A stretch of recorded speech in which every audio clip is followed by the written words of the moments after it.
That heifer right there just don't even care.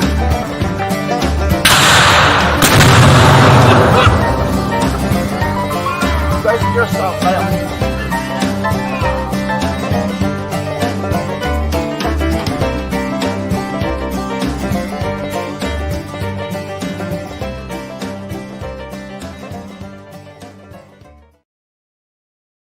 Action. Hey, everybody. What do you say, folks? DC said I want a cannon now. Get you one, Bubba. Lord knows, if I could get my hands on one, it would be playtime all the time around here. Yeah. Like we talked before, I'd drive the neighbors up the wall. And probably her, too. Talking about no more gunfire for a little while. Yeah. Or as most folks are having to say on these channels, no more lead dispensers for a while. You got to be politically correct, I guess, nowadays on something. Not Anyway, at Gunline, y'all. no, Come on, y'all know us better than that by now. that's it. Hint. Gun line. Yeah. Pew, pew. Moving All right. on. Hope everybody had a good week. Yep. We had a pretty good one. We had a busy one. It was. The week was beautiful. Bluebird skies. I'm talking about weather. just fine weather. While we're stuck at work. Yep. Then come Friday morning, here come in gray clouds and rain and all that mess. And it finally started. The sun broke this morning. And we got a little bit of, well, we've had sunshine all day finally. But Friday night, a cold front flew through here. it did. You northern folks, your cold air is loose. Please come and get it. But we're supposed to have spring-like weather. The way the weather folks is talking for the rest of the week. So maybe we can finally get out in our two little girls down there and check out, see what's going on with them. Talked to my buddy Lance a while ago on the phone. The ones y'all see, we go over there and help him with his bees, and he's more of, I like to watch and do a little bit with it, but he is very much on the let me get some honey and I'm going to the house kind of thing. Oh, yeah. Yeah. He's good. Reason I called him, we was heading home earlier and happened to look out through one of the fields and seen a old coyote cutting across the field about 12 o'clock today. I called him up. I was like, hey, man, I said, you got them calves out there. You may want to go keep an eye on them. Philip said, Buttons, if you had a cannon, you wouldn't get peppered with birdshot. Not more than once, anyway. Ain't that the truth? We finally got that remedy on that end. If you're talking about the same situation, the fella, he did come apologize and all that good stuff about all that mess a while back, but telling old Lance about that coyote. And I said, man, I said, you may want to go out there and check, make sure they ain't fooling with your calves. And he said, oh, they go through there all the time. And he said, I've tried shooting that thing, but I just can't never seem to get one on him good. Well, keep an eye on them, I reckon, so they don't start tearing into your livestock. But hope to be in our bees and go over there and check on his sometime this weekend, Lord willing. And while I'm jawing for a minute, y'all, we got it pinned. If you keep up, this chat is flying. Yeah. I'm trying to say hey to everybody. But Danae threw a shush up out there. Yeah. Okay, real quick. While I'm jawing about a few little things, give y'all some time. If you are or you were, just you personally, a military veteran of any branch, whether it's Guard, all the way up to, anyway, Armed Forces, period, let us know real quick in the comments. We want to jot your name down, and that way, Lieutenant Colonel Robert. I knew I was going to butcher it. Route Zone. Route Zone. Okay. Sorry, I'm gonna get out of here in just a second. That's our special guest tonight with Grammy Lisa, her mentee from the Hives for Heroes program. Yes. And Sister Jane, I know, so I know. just kind of give him an idea of brothers and sisters in arms. But Hannah's going to. Oh, Mr. JW, I did not know you were a mentor too. That's awesome. But he's a Marine Corps vet. Marine Corps. Hoorah. Never been in the military, but I heard all the Marine did. We got a buddy he was in the Marine Corps, and he'll shout it out whenever he finds a fellow Marine out there. Let's see. While you doing that, have you seen Larimore in here yet? No, not yet. Okay. Thank you, DC. If I'll catch him again if he's able to get in this evening. But got some mail the other day. Yes, we have tore into it a good deal. Yes. Well, actually, Miss Hannah has tore into it a little more than I have. But yeah, Keith from Larimore Farm sent us some of his honey, and it's some fine stuff, it's Bubba. good. Thank you. It is so good. Well, DC put some conditions on the package he's sending. Okay. Danae told him what tomorrow is, and he was like, "Okay, Hannah, that's for your birthday. Tim has to ask before he eats it." Yeah, get them permission. Yeah. Yep, tomorrow is Miss Hannah's birthday. Woo, I'm gonna get up and sing to her and all that. I'm so looking forward to it. What is that? Serenade? Serenade. Yes, I'll be like Pepe Le Pew, ma chérie. Time to get up, go to work. Ernest T. Bass. Well, I hope I ain't throwing rocks tomorrow. But, you better not throw rocks tomorrow. So. And two, I guess kind of. There's 49 people already. Well, thank y'all, everybody. Awesome. That's it. Philip said run the tape on that hand. Y'all want to see that? Lord, y'all be putting earplugs in, go just shut him up. Carl said, wow, where is this show going? We're going to try not to derail a little. We forewarned Robert. You know, just beware, because you never know where it's going to go around here. We try. But y'all know, and if you're new to us, you'll learn. You'll learn. Yeah.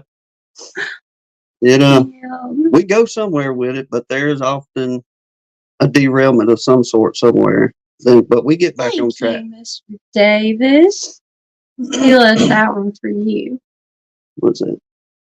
Tim, remember on Hannah's birthday, you need to cook for her and do the dishes. That's the most important one. Oh, mercy. Mr. David. Yeah. I might be able to whoop up some hot dogs or something around here, feed you good. I'm pumped, y'all. Oh, yeah. Can't wait. Yeah. We'll figure something to do there. Oh, Jeremy said he finally got into some bees today. Good deal, brother. Yeah, we saw your thing on Facebook. Yep, good to see you. See you back in it. I know you were trying to kind of idle down a little bit with your new baby boy there, but it's good to see you getting in and at least being able to do a little bit there for yourself and keep you busy. What did you say? It was a good therapy session or something? Oh, Lord, yeah. 48. Awesome, yeah. Sarah said, most importantly, calories don't count on your birthday. Yeah, we kind of had a fumble, if you will. I told her to schedule work for these days and this and blah, blah, blah. And she got on the phone, started lining everybody out. Then It was like it didn't hit either one of us. It was a birthday tomorrow. Sure didn't. So we'll do a little bit something special tomorrow, me and her. Then probably closer to the end of the week, we'll head on over to the Catfish House and have our little dinner date. We usually try to do once or we usually try to go once a week over there and just enjoy a good supper. Mm-hmm. That's our favorite little spot to get us something to eat. Philip said, "There has never been and never will be a report of a man being shot by his wife while he was doing the dishes." You're correct on that, I'm pretty sure. Mm-hmm. And if it does happen, that's what I will claim. Well, officer, I was trying to do the dishes. And she just got fired up about whatever the case may be. You won't ever meet a woman get fired up because her husband washed the dishes. But we're working on the dishwasher situation. It's in the works, I guess. Someday. Oh, Hannah's got a plan, y'all. Y'all are gonna love it too. Yeah. Oh, mercy. She was telling me about this the other day. So, well, you gonna drag this dishwasher situation out, then I'm gonna fix you up, honey. yep. I think y'all gonna enjoy how she's gonna take care of things. Oh, golly, Danae. She said we had a nice sunny day. It hit 30 degrees and it was so nice. That still took hold from my bones, man. Yeah, that was our low temperature this morning. Well, about 34 was our low temperature down here this morning after that front finally got on through. Mm-hmm. And we finally going to be getting into our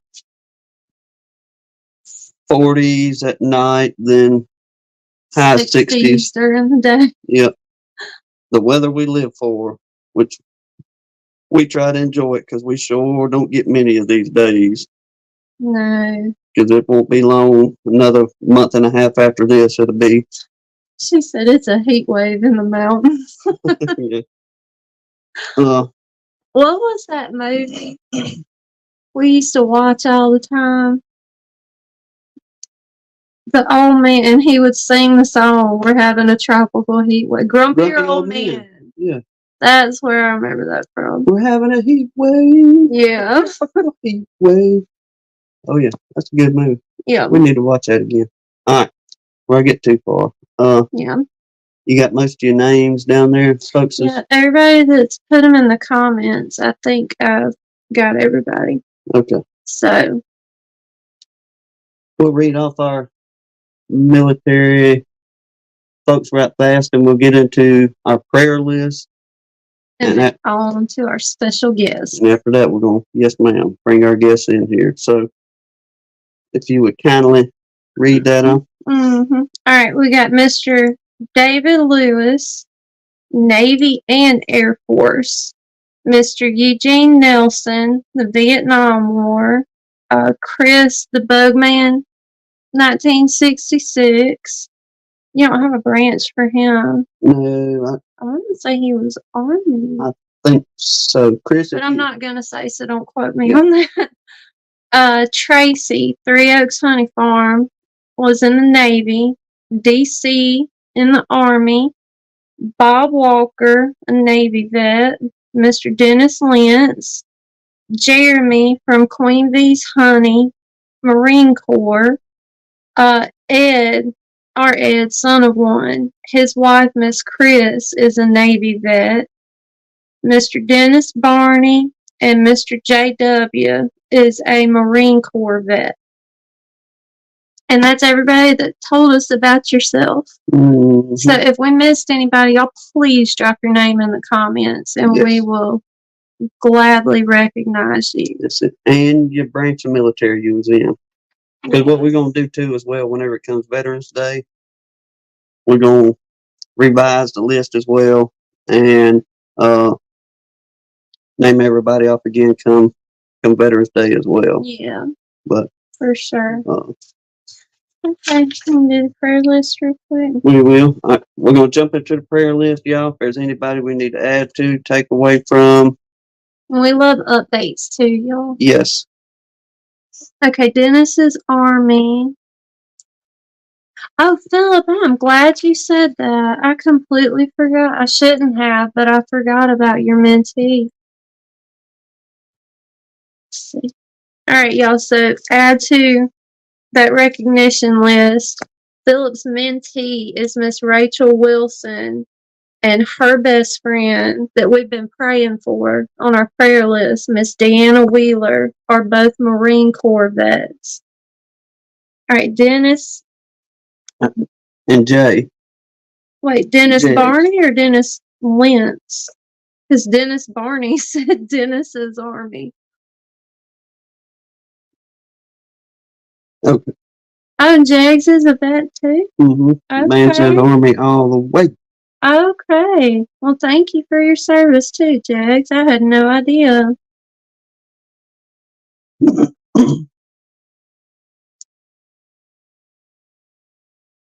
All right, Keith Elliot Spillman. Schaefer. Okay. Awesome.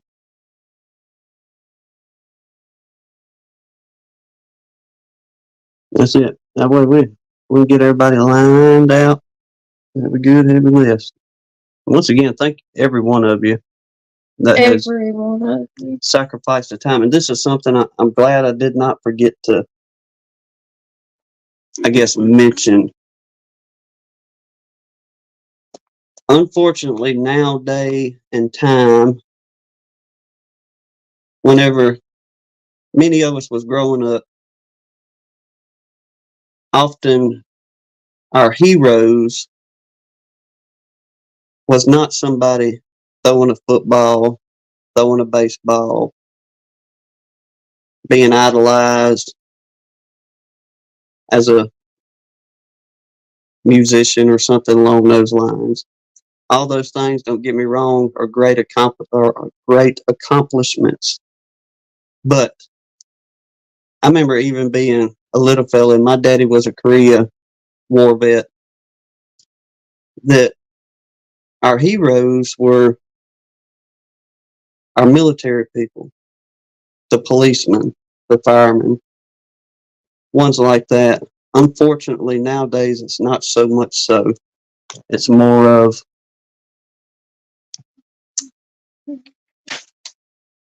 if you're a certain ball player or something along those lines. And once again, don't get me wrong on that end, but our true heroes that allows us to be able to enjoy those things are our military men and women.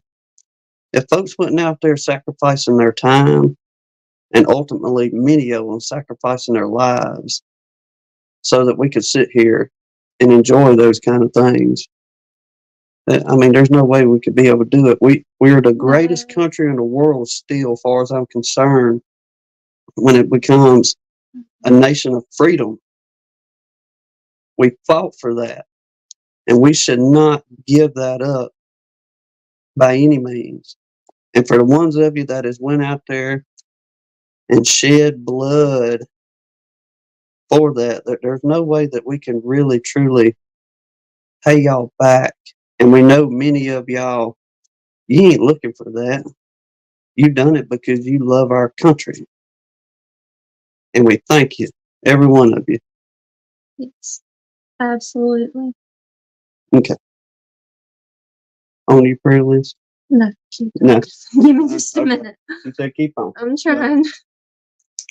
Okay, Philip, instead of typing, I did see where you put that in the comments in the chat the other night, and we've been praying really hard, especially for your mom and your aunt's family, but we will continue to, for real. Who was Sandy? Go back to see what was that here? David said.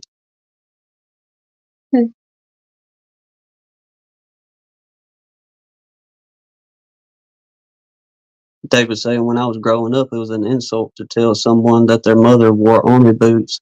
While my mother did wear army boots, she enlisted in the army in January of 1945. And yes, sir. And a lot of ends, if it wasn't for our women during that Second World War, out there building these boats and building these planes and all that kind of stuff, ooh, you women are just as much part of it as well. Well, and the women that their husbands are still active or current, being Holding the family, deployed. holding that A lot bond of together. times, the women behind those men don't get the recognition either, but they carry a heavy load too. I mean, really. Yes, ma'am. So I was trying to make sure I didn't miss the prayer request, but Phil, that's what I was trying to tell Philip. His aunt passed, but he said his cousin Lorinda, she's been on the prayer list, but she's about to have surgery for breast cancer. Go ahead with your prayer list. Oh, that is awesome, Mike. I'm so glad to hear he's doing good. Okay. Yes, sir. Absolutely, Mike. Go ahead. Okay, so we have Mr. Mark Miller, Ed and his wife, Miss Chris, and his dad. Y'all, I'm sure y'all heard him last night in his live, but he's got to go next week to Texas to see his dad. So y'all keep him traveling and his dad and his family in your prayers. The Dirt Rooster's dad, Mr. Pat, Miss Deb, the Sun Bunny, Bob's friend Jason Cooper, and Grammy Lisa. We've got her son and two of her granddaughters on here. Bob and his family. Tom with Mac Apiary Bees, his mother-in-law. Our friend Mr. Donnie. Michael Tangway's wife, Miss Cindy. Miss Carla Green. DC's parents. Mr. David Hoskins, his granddaughter Emma, baby Luca that Mr. Dan Weaver put on here who needs a heart transplant. Canada Brad, the Brown and Daughters beekeepers in Israel, Pam's garden, her best friend Mindy, and then Philip's mentee's best friend Deanna Wheeler. And I thought we had your mentee on here too, Philip. Yeah, she's on the other side. I'm sorry. I need to put them together. And then what we were just talking about, y'all, Philip's Aunt Linda, who's been on here, has passed. And he said his cousin Lorinda is getting ready to have surgery. So y'all really remember them and remember his mama right now too. Sarah's daughter, Crystal, she should be having surgery next week, too. The Jennifer Brown family, Russell Amon's wife, Miss Brenda, Queen Bee's Honey, Jeremy and Valerie's baby Isaiah, Bobby's Bee, him and his family, Minnesota Mike and his friend, Mr. Vincent, but it's really, really awesome to hear he's doing good. Kennedy Bowman is the young lady in, I keep forgetting, one of the Carolinas that is in the battle over her honeybees right now. My family, if y'all would please continue to remember us. Terry Chapman, his family and family friend from Guardian Bee Apparel.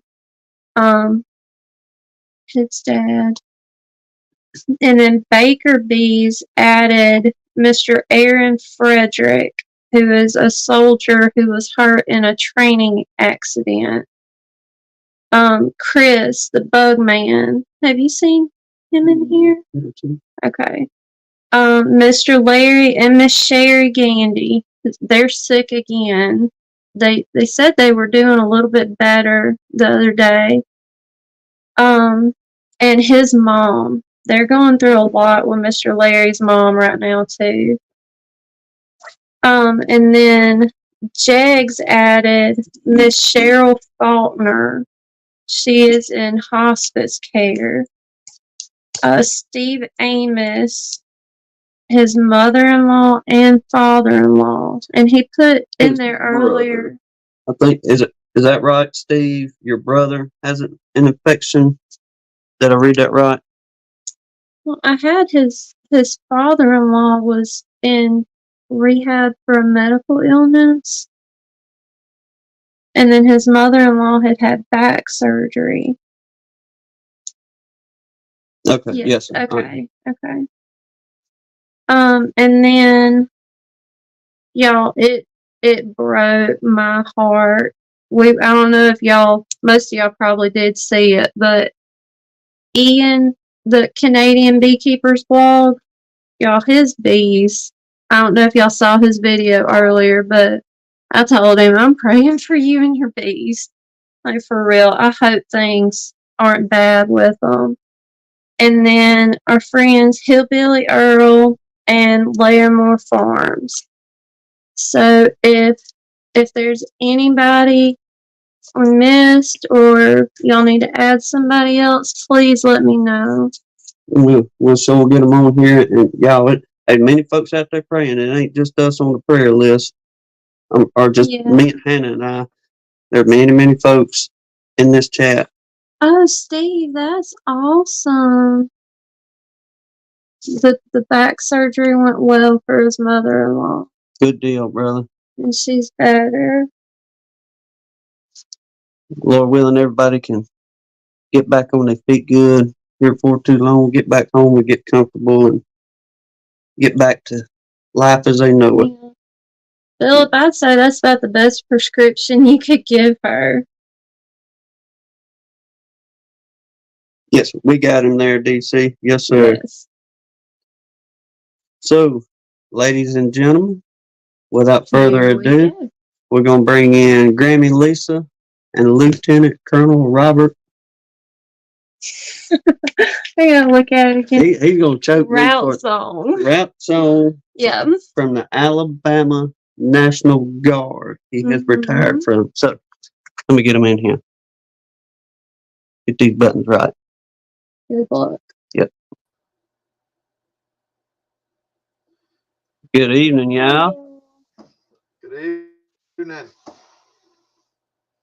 How y'all this evening? I'm good. Well, Just making thank you sure I for got all the having me. Nutella off my chin. Yeah.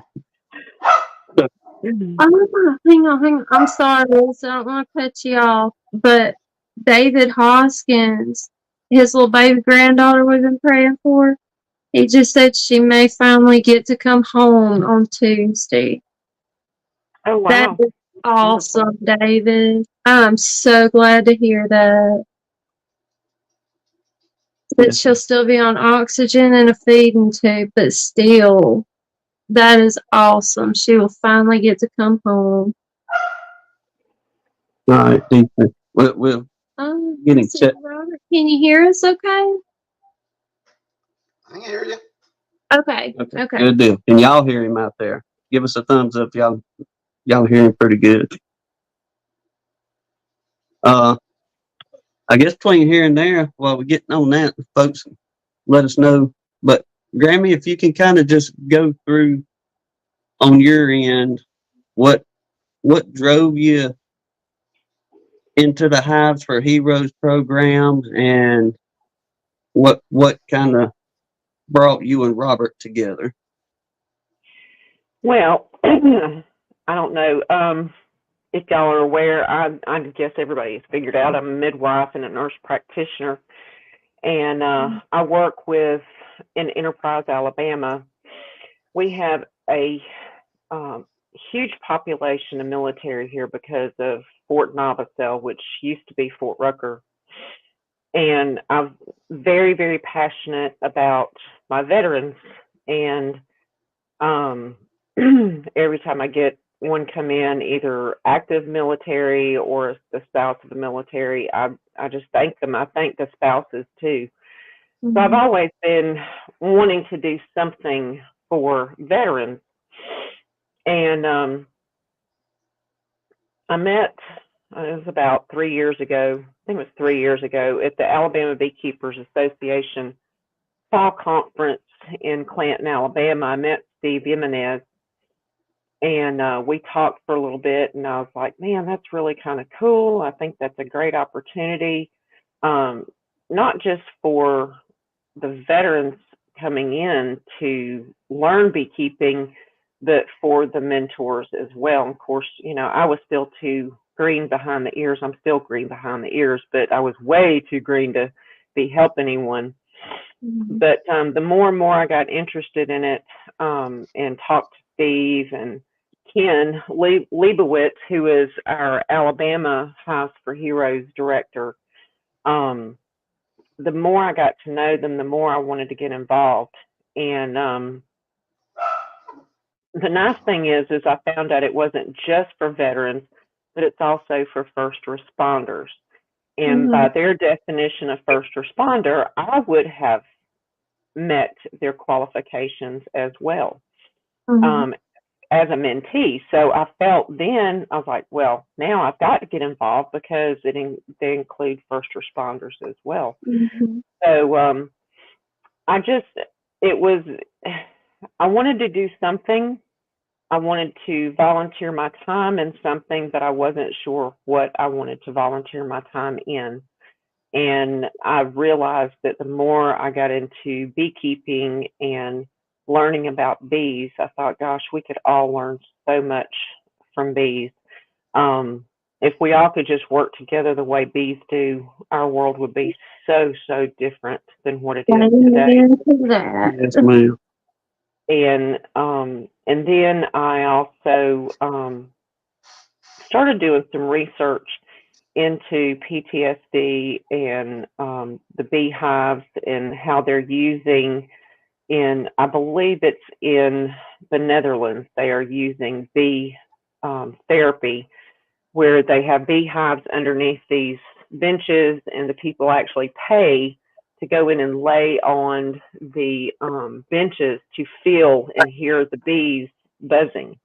And it's actually supposed to be very therapeutic.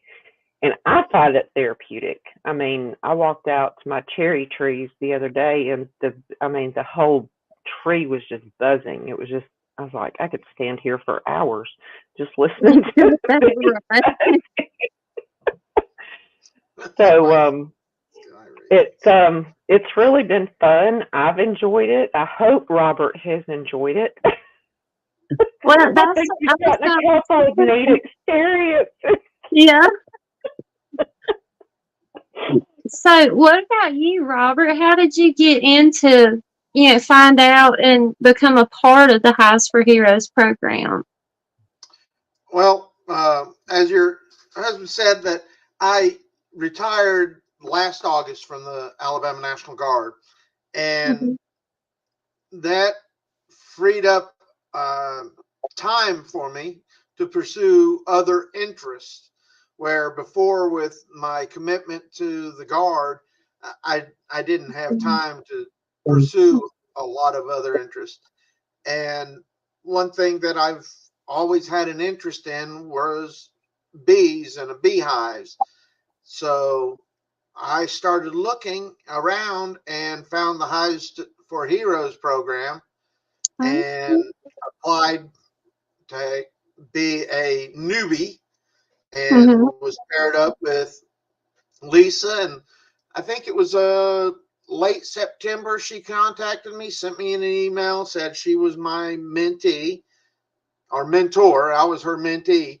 And then we started getting together. I believe it was 1st of October when we first started getting together, and we got together several weekends, and then we both had some conflicts, and then got back together for a couple more weekends, and then the cold set in. Yes. But a couple weekends ago, I went back over, and we put together some swarm boxes and set those out to catch any swarm, or set three of them out. And so I've really enjoyed the time going over and spending with Lisa. We talk a lot. Not only is it about the bees, but it's the developing the relationship. I mean, never had I ever heard bees called spicy sky raisins before. She has a dog that likes to try to eat them. So she calls them spicy sky raisins to him. So it's been a really, really good time in learning about the bees. I mean, first weekend I was with her, we went into a hive. There's only been a couple of weekends where we didn't go into the hive, so it's been really, really neat, and I look forward to doing even more. I look forward to when I can actually be able to spot the eggs and be able to spot the queen right away and those things. So it's been fun. He's getting there. He's got to get some readers, though. Yeah. Well, Don't we all, Lisa? The interesting thing, Robert and I are the same age, and I knew his last name sounded familiar. You know, that's not just a name that somebody, it's not like Smith, okay? Yes. And I was like, man, I know that name from somewhere. And we got to talking, and he says, my mother used to work, my mother was a nurse and used to work at Dale Medical Center. I said, well, I did too when I first came out of nursing school 34 years ago. And I said, what was her name? And of course, he told me Sue Hadaway, which was her married name, her newer married name. And I was like, well, that name sounds familiar. But honestly, I started putting two to two together. And I remembered her as Sue Routzong. And that's why that name was familiar. So we worked together. Sue and I worked together for several years at the hospital. And the hospital is just like not even a mile from my house. Oh, wow. So I said, there are no such things as coincidences. Yeah. I truly believe that. So. Well, from here on out, sir, my mom and daddy would tear my tail up by me calling you by your first name. But from here on, I'm going to continue with Lieutenant Colonel. You have earned that. But I go by Robert. I'll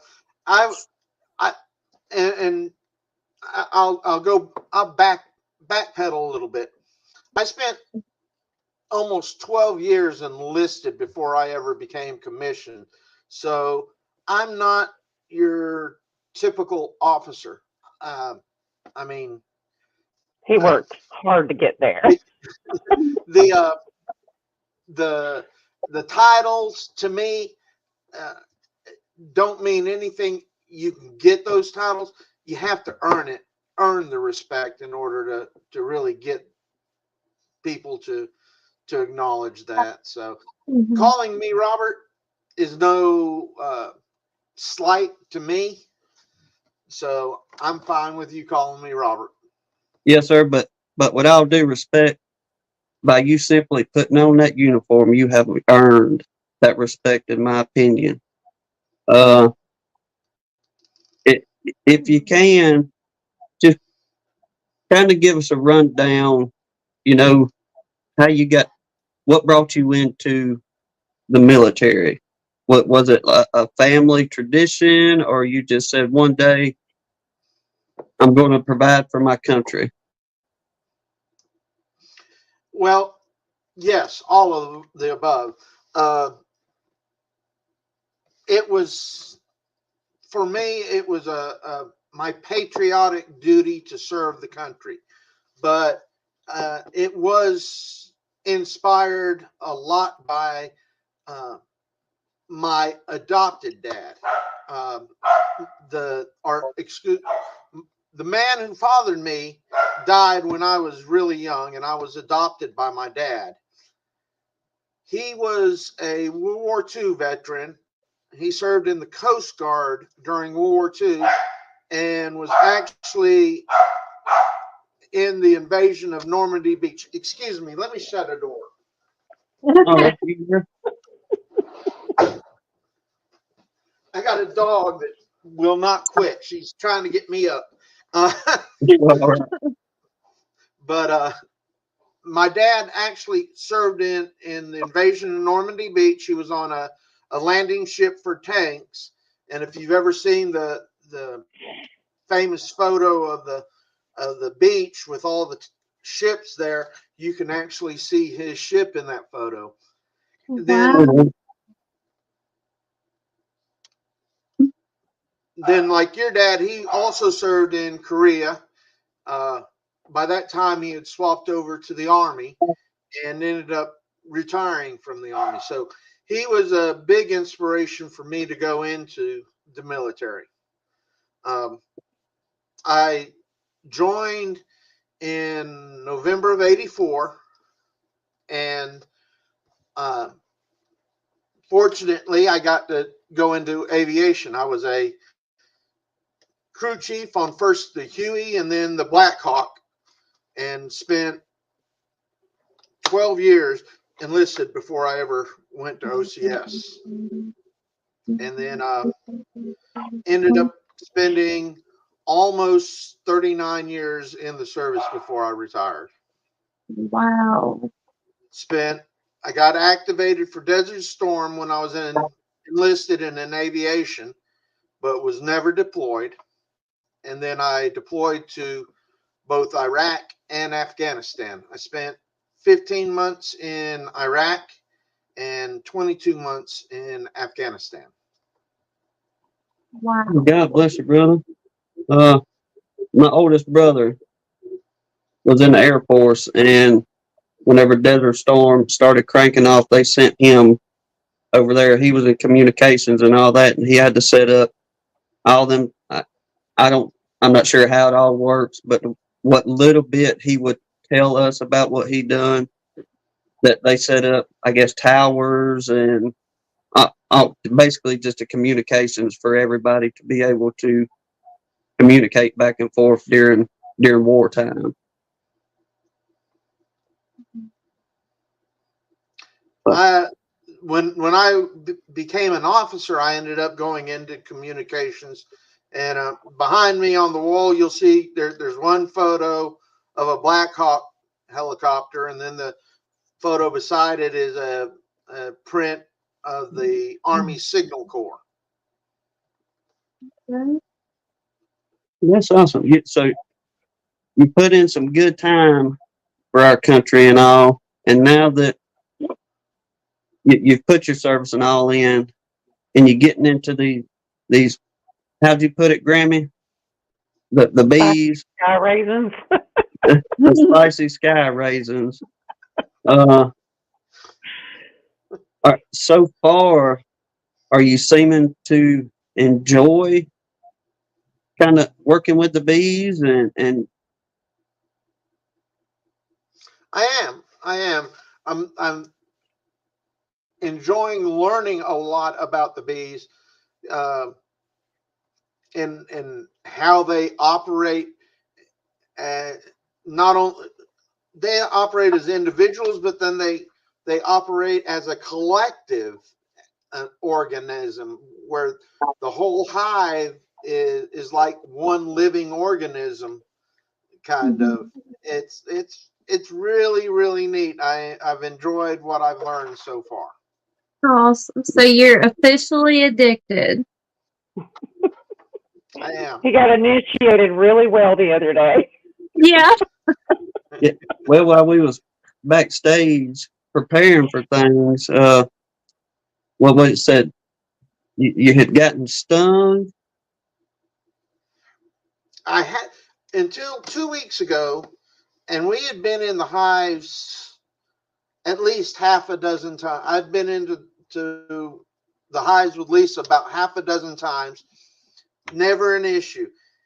And then a couple of weeks ago when we were doing the swarm traps and we sprayed them down with the attractant, and then Lisa had gotten a new vertical hive that we're going to just go look at. No bees in it or anything, just the hive was sitting there. We went over there to look at the hive. It was probably 20 feet from her hives. And the girls decided they liked me because I smell good. We had Bob Swarm Wrestler on. Yeah, We had that's been a spraying long swarm cologne to traps. wear. And you know to wear that cologne in the bee yard now, don't you? I know. Leave that Hey, in the storm that trap. stuff does smell good. I told Bob, I was like, that stuff, it smells almost too I good know to you be can good. use it to like a room spray in the house. I told him, I said, I want to diffuse that in the house. Uh-huh. For Oh, real. And since then, y'all been working together the last few months, Grammy. yeah, I think it's been since, what'd you say, the first weekend of October. October? I think it was Mm-hmm. the first weekend of October. And we had a few weeks there. During the wintertime, there's not a whole lot to do with the bees. I didn't do a whole lot of building boxes and frames and stuff this year. I had a lot left from last year that are still in good shape. And of course, Didra helps me a lot around here. So Didra, she came over today. And well, even last weekend, she came over and we went through and scraped some brood comb, and I'm going to start cycling through some of the old brood comb. But she came over and we did some body butters and some lotion bars and stuff today. Mm-hmm. But there during the wintertime, there's just not a whole lot to do getting into the bees and everything. You So just itching to get in them all through the winter. it's like the whole month of December. It's the whole month of December and part of January, and then when February gets here, it's like, ooh, it's spring in South Alabama. It's trying.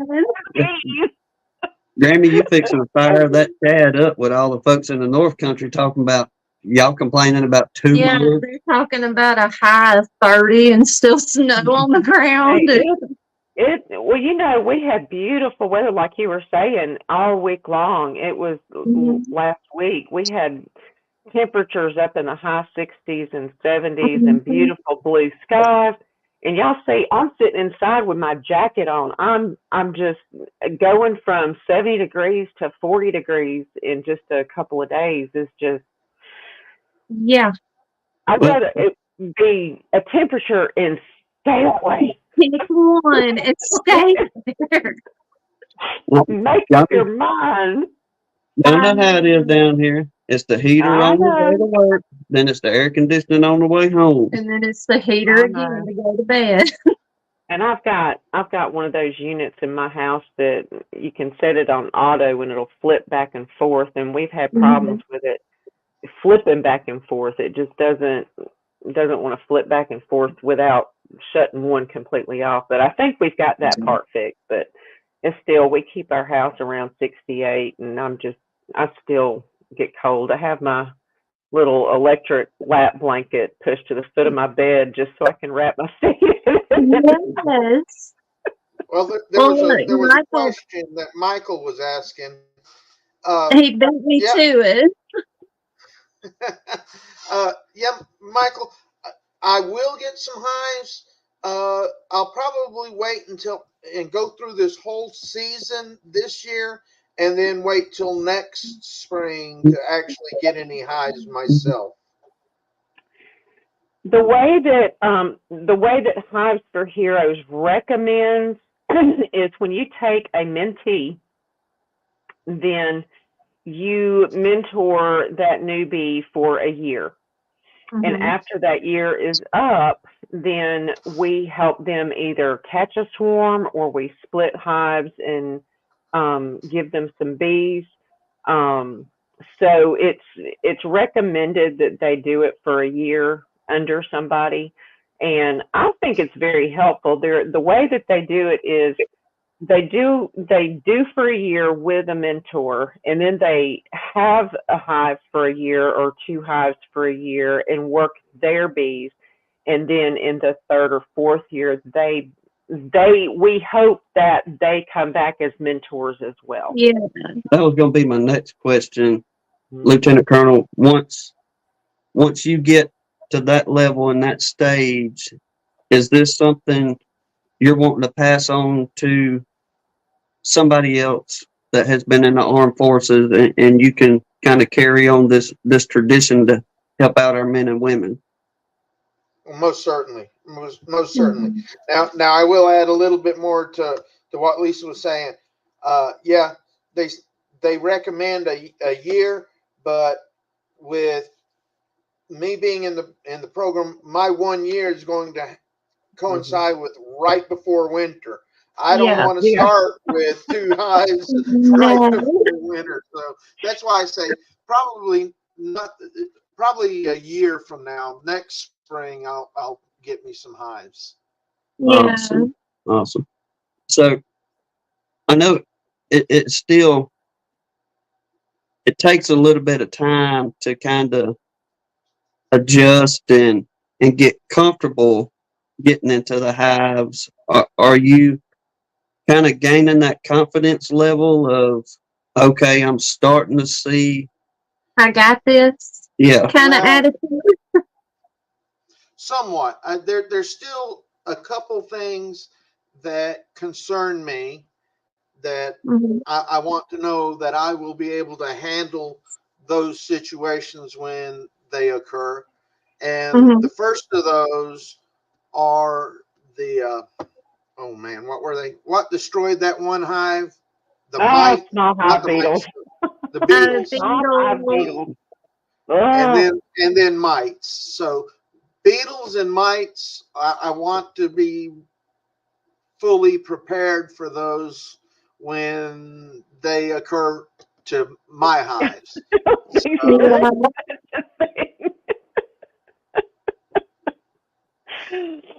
I don't You. know. I don't think you can ever be fully prepared for those. It's like Tim and Hannah and I were talking about the small hive beetles the other night. I think it was like, In somebody's you could throw chat. everything at them. This was probably my worst year when it came to pests. I mean, we had small hive beetles, we had varroa mite infestation, and it's just and wax moths. I was like, I am so over the pests. You For know, real. I was like praying we didn't have pestilence along with the pests. I'm like, no, don't bring any of that with you. It would sure decrease the stress level on, not having that worry going out there. Did the beetles get them again, or are they fixing to, or whether you're dealing with mites, that kind of situation? Right. Mhm. It very much puts an added stress as far as being the beekeeper on, Lord of mercy, what are we going to do to keep them going? Yeah. Uh, but We had a horrible year before last with them. yeah, In this past but spring, we had a time. yeah, this past spring we had come out of winter into spring 2023 with 11 colonies, full Mm. throttle. We're gonna split and get to our goal, and it did not go that way. No, we're down to 2, thanks to hive beetles. And yes, Mm. every bit of it was the small hive beetle. But since then, we have thankfully so far have remedied that with the peppermint extract and the eucalyptus mix. But we'll get into that into another chat. We want to concentrate on y'all in the Hives for Heroes program and Lieutenant Colonel tonight on that. But uh, derail. I told you, brother. Here we go. We're gonna derail. I'm gonna forget about something I had for you. But uh, are there? Do you talk to fellow men and women about possibly looking into the Hives for Heroes program for others as well? Is there an interest with others that you talk to? Well, since I've retired, I haven't had a whole lot of interaction with those that I served with uh, because of the unit I was in. It was in North Alabama. I would drive up to Anniston every month for drill. So I'm kind of displaced from the unit I was with geographically. So I haven't had the opportunity to share Hives with Heroes with those that I served with. Not yet. Well, Lord, we, to be honest, we haven't checked into the Hives for Heroes program yet. That is something on our list to do, and that's the truth. But once kind of personal life settles down, we'll get into that on our end. But we absolutely want to do it and be able to help out. Lieutenant Colonel, we were first responders. Hannah and I's got 30 years combined in fire and EMS, and we would love to be able to help our brothers and sisters on that end as well, because we know how stressful and trying things can be in that world. And I'm including our military men and women as well. Now, granted, we cannot speak on being in the military. We've never been in the military, but No, that please don't think he means that we did the same thing. No. That's not what he's trying to say at all. I'm just speaking on the brother and sisterhood, the bonds that you have with one another, and you create friendships with people, and many of them you carry on, even though you don't see each other. Every 6 months or so, pick up the phone and call those so and so just to see how they're doing and all. From what we've heard, and like Philip with RTX Bees in here, he's out in Texas, and he's a mentor out there, and hearing everybody talk of just coming together and creating that union once again of a brother and sisterhood, but yet we're in the beekeeping world. But at the same time, being out in the bees, and like Grammy was talking, for folks dealing with PTSD issues and being able to lower those stress levels, it is a very much a helpful thing to many, many people. Just because folks don't speak on those ends doesn't mean that men and women aren't dealing with those issues. Now, the calmness, where I'm going with this, of getting out there in them bees, and granted, you're going to have your days to where you just walk past a box kind of like you did, and they may just tear you up just because you're out there looking at them. But most oftentimes you have those days of where you can pull that lid off that box, open it up, and you see, potentially 10,000 or so bees in a box. And those little bitty insects are doing nothing more but just simply looking at you. And you can hear the calmness in that box. There is very much a peace going on in there. Have you kind of been able to tune into that? Yeah, and that's one of the conversations that Lisa and I have had and talked about. And there's different studies that say that the buzzing sound that comes from the hives is a calming effect and helps people with PTSD to help calm them back down. It is a calming effect, and I've enjoyed opening up the hives and looking in and seeing how they're all working together towards a common goal. You'll look at that that comb, and the bees are just all over the comb working on it. And matter of fact, talking about small hive beetles, it was really neat. One time when we went into one of the hives, and there was a small hive beetle, and I was like, "Ooh, let's get him." And Lisa's like, "No, they're taking care of him," and they were kind of surrounding him and pushing him to where they wanted him to go. It was that was kind of neat. Yeah. They gang up on those little hive beetles. If there's just a few of them, they can kind of handle it. But I think the first time Robert went in with me, I don't know if y'all remember seeing, Didra and I did that cutout in October, the 1st of October from the shed. And we brought those bees back and put them in a box and just kind of left them alone for a few days to let them kind of settle down and reorient. And I rode out, I was just riding around the property on the mule, and I happened to notice that I saw bees out front. And I was like, oh, okay, there's bees out front, but something didn't seem quite right. And come to find out, they were robbing the hive.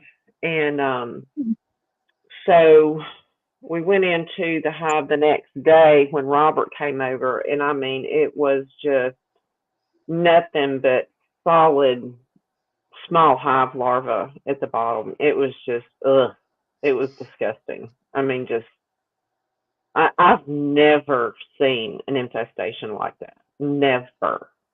It was horrible. The whole screen bottom board was covered. And I mean, it was this thick of the maggots. Oh. And I was like, we're going to dump these and feed them to the chickens or whatever. But it was just, it was terrible. I was like, man, It does not get a good first experience for Robert. Yeah. Well, I guess if you're gonna break him in, break him in good, so he'll know. Hey, he got initiated good over here. Do what, Anna? I said you gonna get good, bad with the good, so you gotta take it all in stride.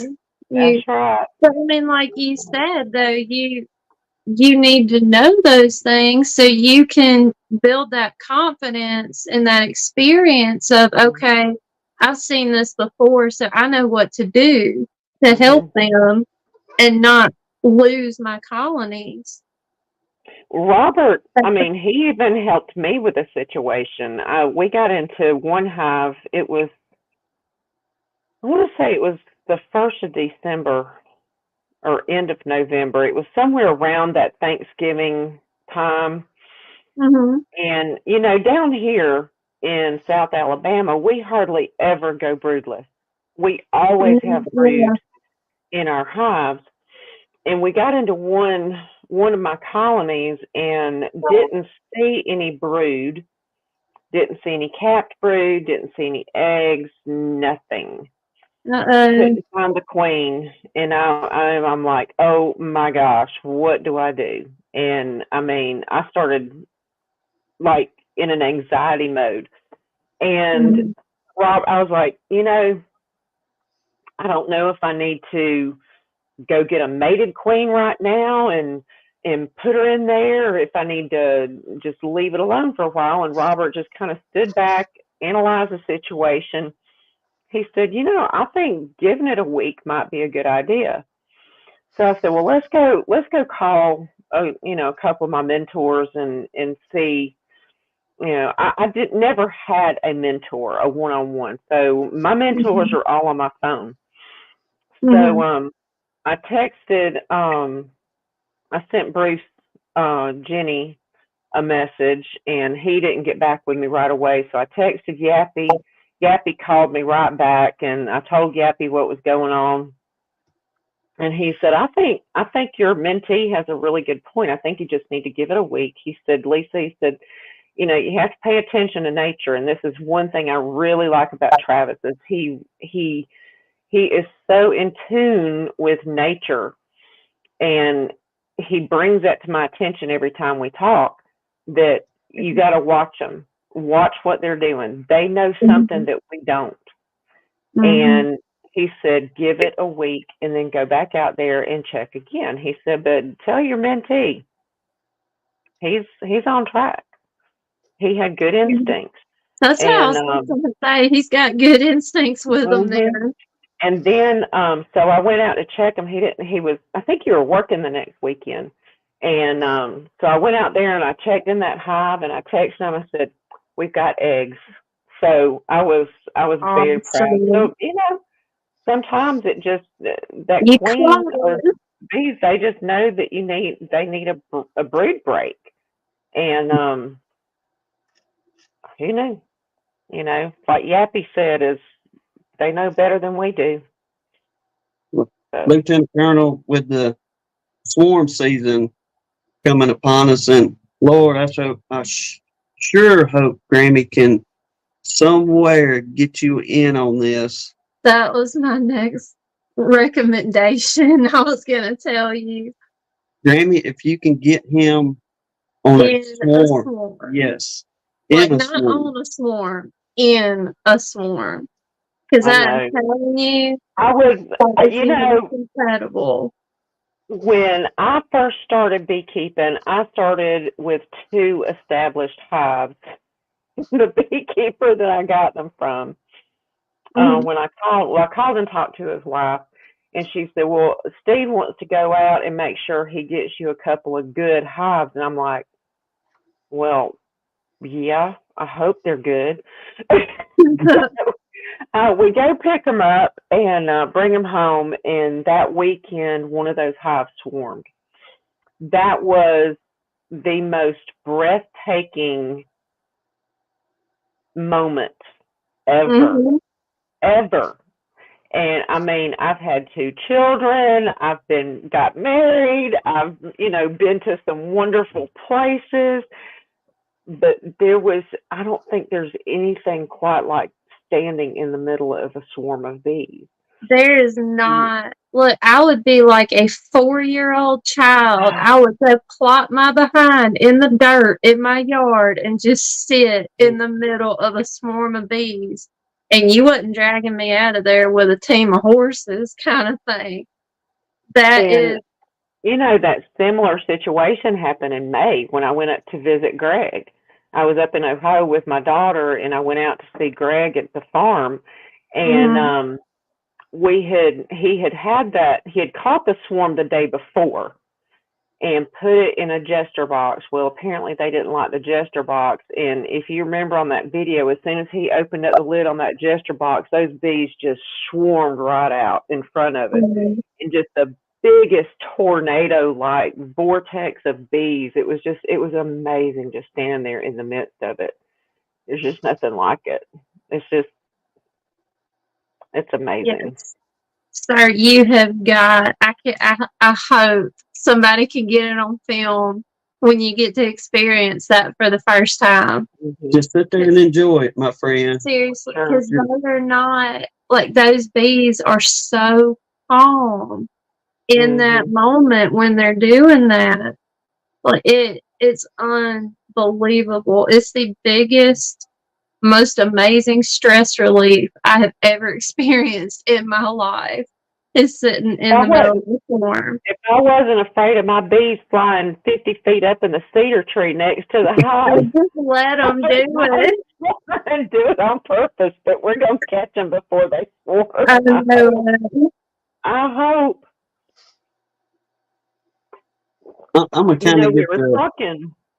Go ahead. We were talking earlier. You'd asked me what got me interested in Hives for Heroes, and I also forgot to mention the fact my son-in-law is an Iraqi vet, and he does have PTSD.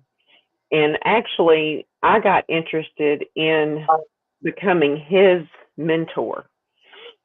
And he also has social anxiety, and he's not big on meeting new people and all that. So it didn't quite go the route for me to be his mentor as far as through Hives for Heroes, but it did ingrain a much deeper appreciation for Hives for Heroes. And I've never been in the military. My husband wasn't in the military. but we are together because of the military. And everybody in my family, both my brother-in-laws were military, career military.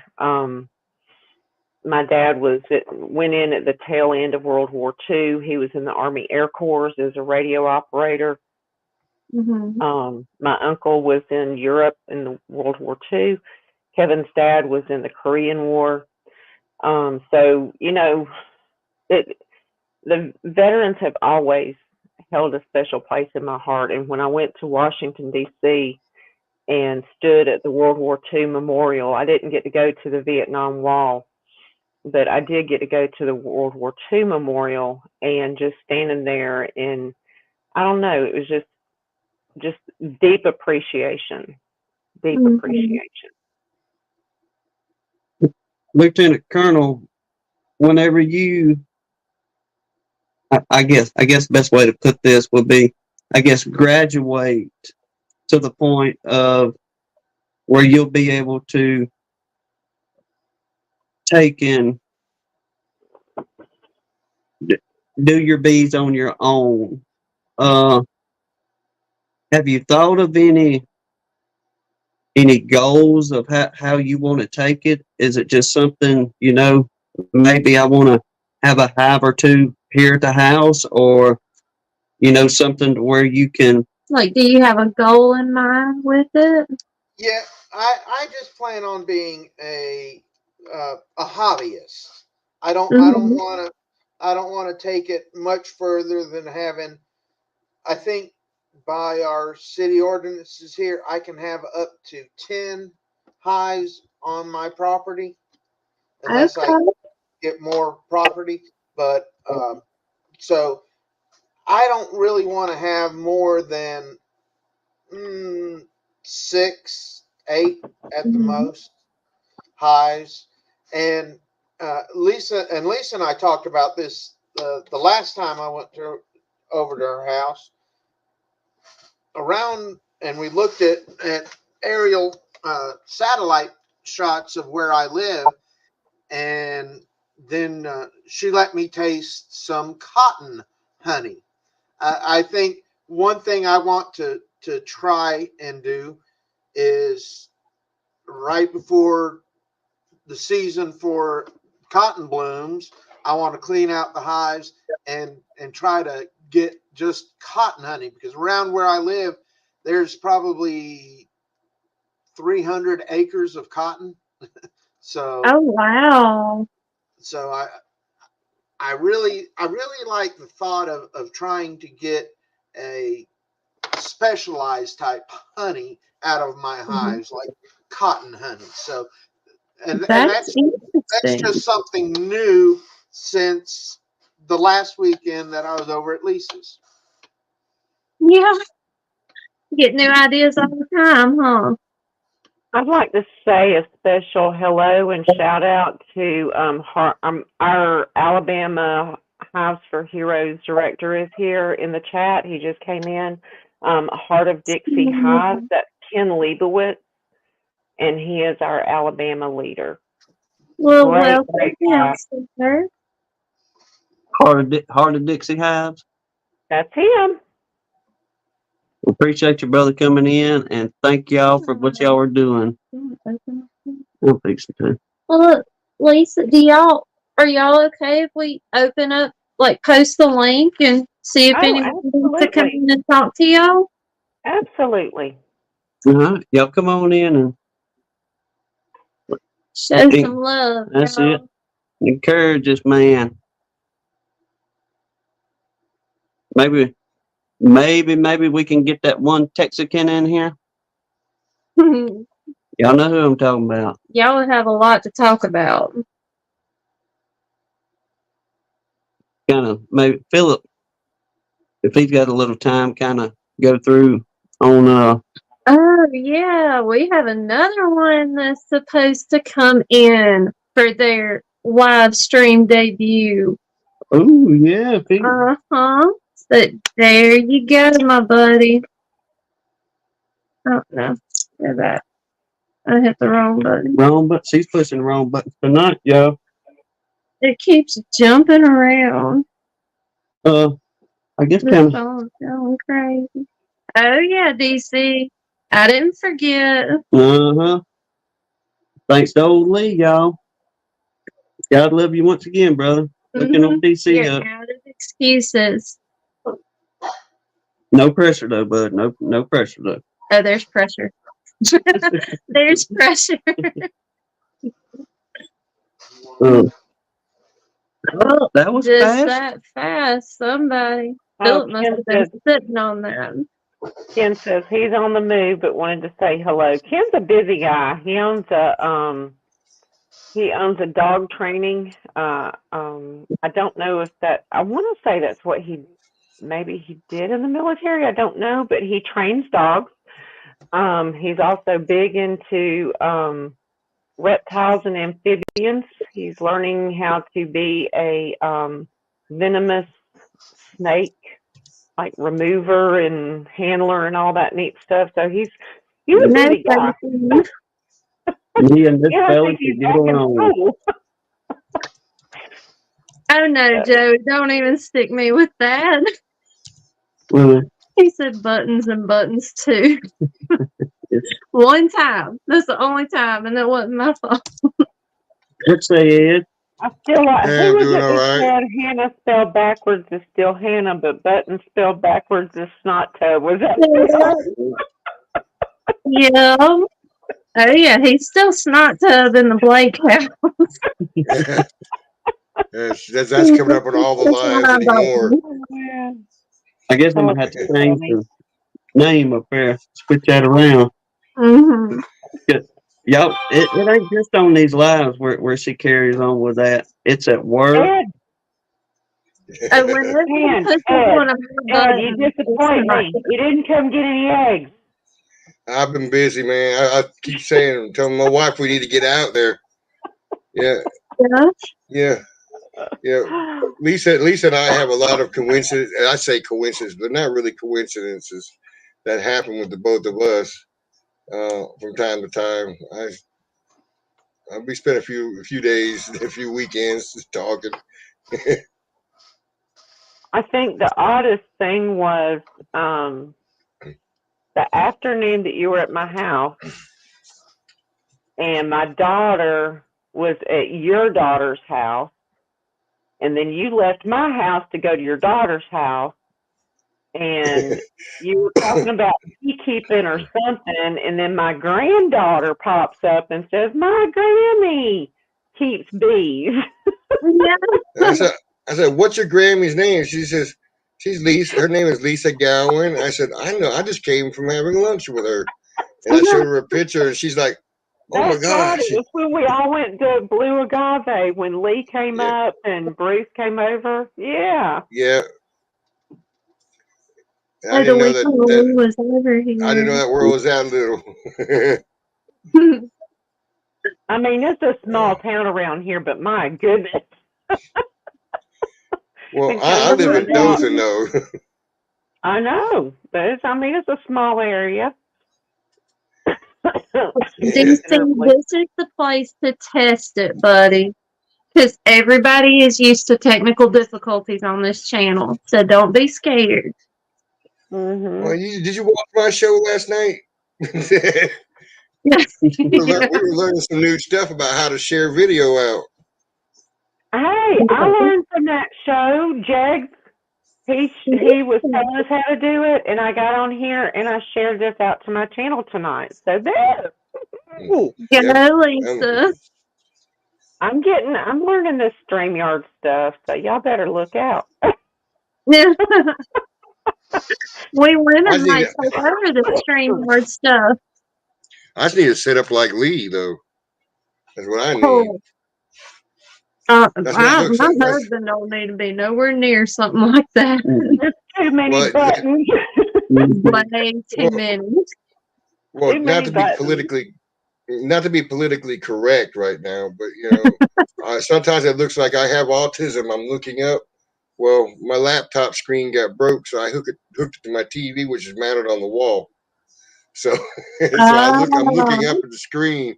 That's why I'm like this all the time, because I'm looking up at the screen. You're good, Ed. I know. I used to when Alex came on a lot to the chats on Bob's and Charlie's. He was always looking at because he has his screen up here, and I guess if you have to sit in front of a computer all the time, it's easier if you kind of have them where it's comfortable for you. Yeah. And I have mine at work, and mine at work is up here like that. So. Mm-hmm. We ain't got to that level yet. Our TVs ain't smart enough for that, I don't think. No, they can barely handle the rabbit ear antennas. Yeah, are you old enough to remember rabbit ears? You can't be old enough to remember rabbit ears. I am. I think we still got now rabbit ears, but tin foil on the rabbit ears? Yes, we have. Many times we have done that just to watch Channel 5. I have been the antenna. antenna. Adjust them, and when you touch the antenna, the station comes in. If you let go, the station goes away. So you sits there holding the antenna so you can watch the TV. Shoot, I've been the remote for the TV when I was growing up. Wow. Yeah, my dad never did buy remote control TV until I moved out. Hi, Philip. Hello. I'm so proud of you. Hello, hello. Look at DC. Oh, DC's on here. Came in with us. All right, about time. There he is. Lieutenant Colonel, this is a monumental moment in the world for all of us right here. He has been in a chat forever and never on screen. We're not worthy. Everybody in the chat is screaming DC. We need an applause button. No. I know. We don't have the sound effect. Oh, hold on. Well, DC, look at me. I've got a face for radio, and I still go into video streams. Wow, there's a delay. That's cool. You got a delay? Well, I told Hannah and Tim before I got on here, I was going to go fix my hair and put my face on, but I figured y'all see me like this all the time, so who cares, right? Y'all are family. So, Philip, we got Lieutenant Colonel in here. Can you kind of go through your Hives for Heroes out there with the Texicans? Sure. Mine is not as exciting as Lisa's and Robert's yet. I'm sure it will be, but I got hooked up with my mentee right at the end of the season, and so she's helped me a couple times in the bees, but we're about to get started big time when the spring gets here. But my experience was kind of weird with Hives for Heroes. I signed up as soon as I had the 2 years or whatever I was eligible, and it took a while. I don't know, 6 months or so before they paired me with somebody. But when they did, it turned out that person wasn't a veteran either. It was some kind of a mistake. And then I met Rachel at the farmer's market, and she was telling me she was in the Hives for Heroes program, and they were trying to pair her up with somebody from Denton. And I said, well, why would they do that when we live in the same community? So I contacted Charlie at Hives for Heroes, and he called me immediately. As soon as I sent him the email, he called me within a few minutes and said, look, I must have screwed up. He went back and reviewed all the emails and stuff. And he said, I'm sending out an email right now, and I'm going to pair you guys up. So that's how that worked out. So it all worked out. Awesome. There's still bugs in the system. I mean, I was talking with somebody one day that knows Steve very, very well, and he's like, I don't think Steve was quite ready for this program to grow at the rate that it grew, and so fast. And those are good problems to have when you're working out bugs like that. It's hard when you've got people. It's like my husband had a friend at work who had signed up for the Hives for Heroes, and he had not been paired up with anybody. Well, we didn't have any mentors around here. And when I found out we didn't have any mentors around here, I was like, oh, heck no. I'll sign up as a mentor. And I got in touch with the guy, and the guy ghosted me. So I was like, okay, whatever. But, you know, when you have an organization like that it's grown by leaps and bounds just in the 3 years that I've been acquainted with bees. And since the first time I met him, rather, it's just, I don't think they were quite ready for it to just blow up like it did. And now they're going into other countries. But DC yourself, just kind of, I guess the encouraging end for Lieutenant Colonel here, you being in the Army yourself, and I just believe, just being a personal opinion, but from what we see you in the chats and all that you would be an awesome mentor. Mm-hmm. There you go. Have you considered getting in the Hive for Heroes? I need to be able to keep bees alive first. You're doing good. You're doing good this time. Honestly, I have to keep bees alive first. I've got comments on everything, but that's because I've watched thousands upon thousands upon thousands of hours of videos. I've had bees myself, 3, 6, 9 months. So before I do anything beyond what I've got planned, I got to keep bees through the winter. But you're doing so much better this year, DC. Like, didn't you beat your record? Wasn't that your day last week? Yeah, about last week is when I lost them all. I thought so. My biggest contribution to my bees this winter. My typing's too loud. Okay. What? That's the worst problem. My biggest contribution to my bees this winter has been keeping the rain off of them. Everything else I've been hit or miss, or had my problems. I had a lot of queen problems this last year, and we just kind of let them make queens through it and see what stuck, and then combined everything that we needed to, and we're just finding out now what makes it through winter and what we can work with it. But I've got all plans too. So, well, since we got a good crowd in here, and especially everybody coming on live stream, thank y'all very much for supporting this man, and as well as helping Grammy out too with the support. If we can go through, and maybe, I guess, Grammy, we can start with you and go from DC to Phil over to Ed there. But what is just a simple, basic, how can I put this?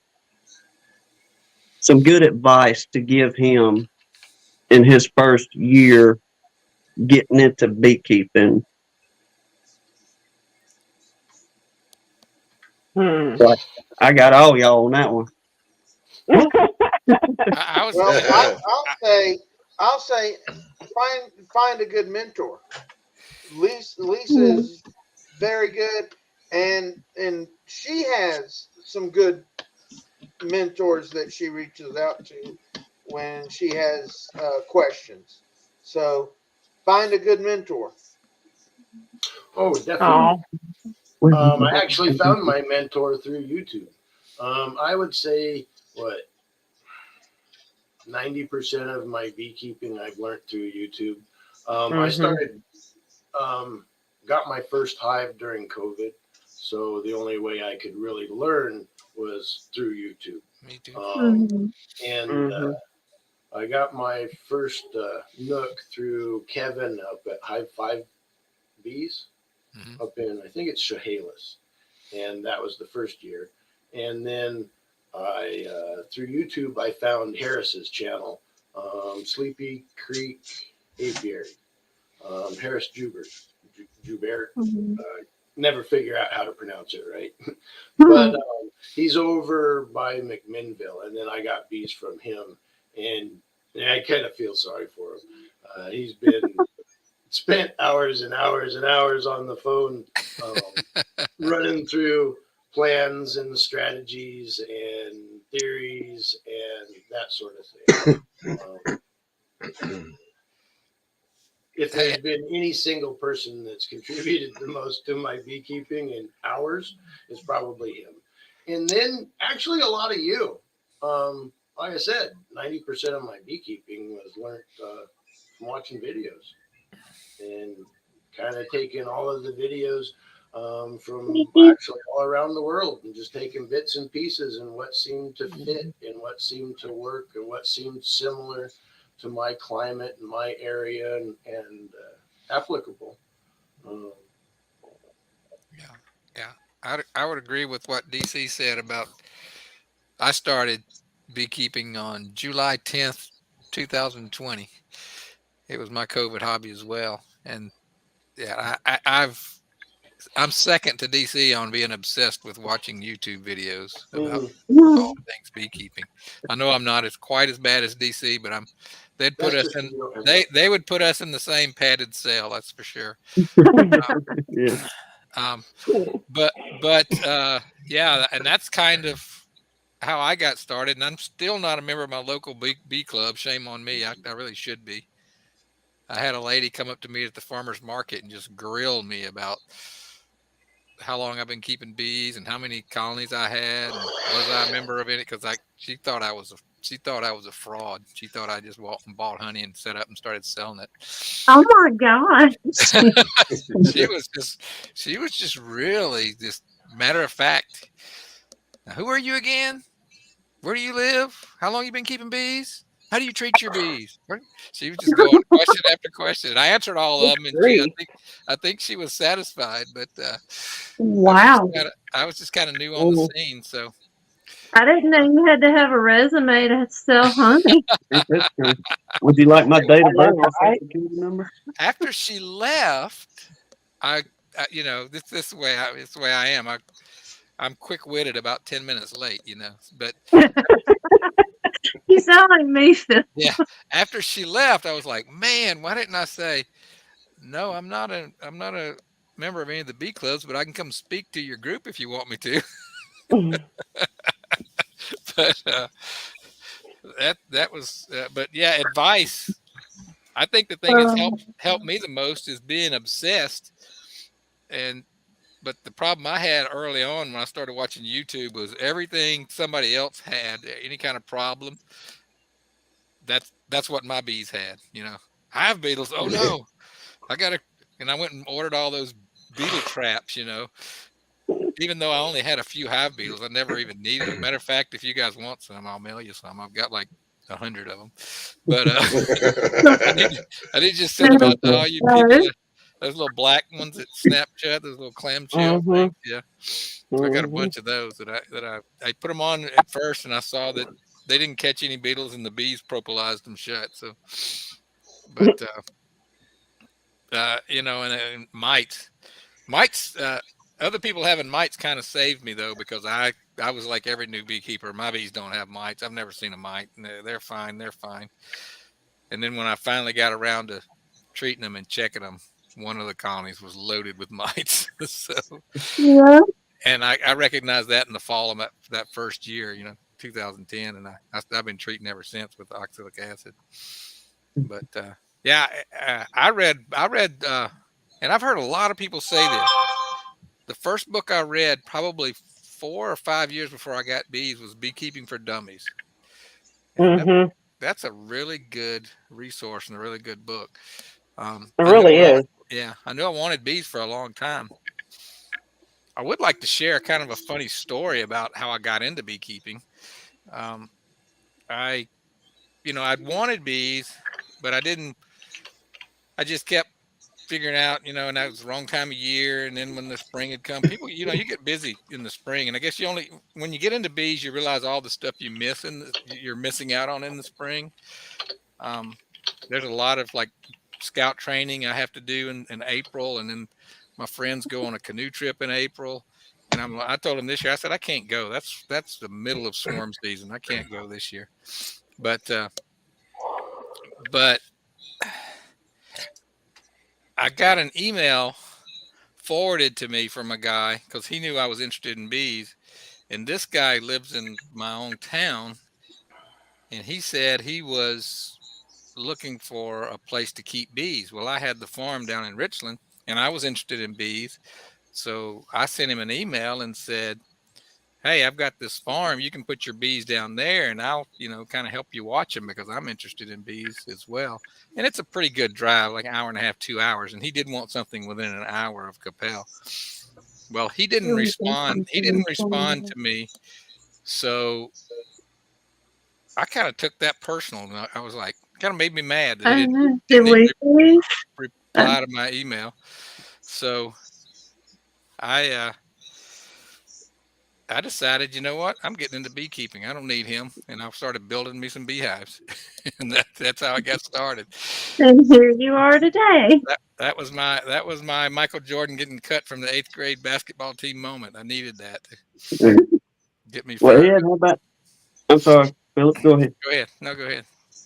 How about you, Ed? What is something we can share with Lieutenant Colonel here to encourage him in his beekeeping venture? I have to go back to his thing about the mentor because you can have one good one, but to get a couple in your pocket, so you have more than one person to talk to. Realizing that beekeeping is very regional and sometimes sub-regional within that region. Things could be different.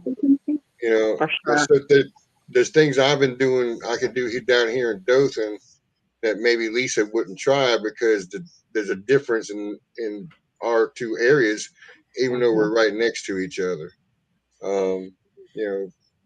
Bees don't read books, and yeah. So you can get an idea from a book. You can get an idea from a couple other people and evaluate it and see what you think is best. Where in Dothan are you, Ed? I live in the city of Grimes.